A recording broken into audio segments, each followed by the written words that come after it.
बिस्मिल्लाहिर्रहमानिर्रहीम। सूरह यूनस आयत 12 ਦੇ ਵਿੱਚ अल्लाह ताला फरमाते ने कि ਜਦੋਂ इंसान ਨੂੰ तकलीफ पहुंचती है तो वह लेटिया उठता बैठता मैनू पुकारता है, लेकिन ਜਦੋਂ उसकी तकलीफ दूर कर दी जाती है तो वह बहुत बेलिहाज हो जाता है, जिस तरह कदे उसने अपनी तकलीफ ते मैनू पुकारिया ही ना होवे। अल्लाह दे बंदिओ, अल्लाह नू हर हाल दे विच याद रखिया करो। सिर्फ ये नहीं कि जदों तुहानू तकलीफ आती है तो अल्लाह नू पुकार दिओ और खुशी दे विच तुसीं अल्लाह नू याद नहीं करते।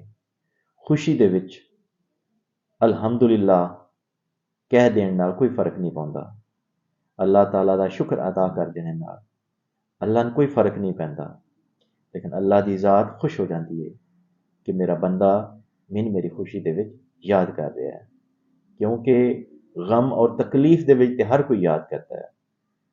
खुशी दे विच सानू अल्लाह दा शुक्र अदा करना याद नहीं रहिंदा। अल्लाह दा शुक्र अदा कीता करो। बहुत शुक्रिया। जज़ाकल्लाह।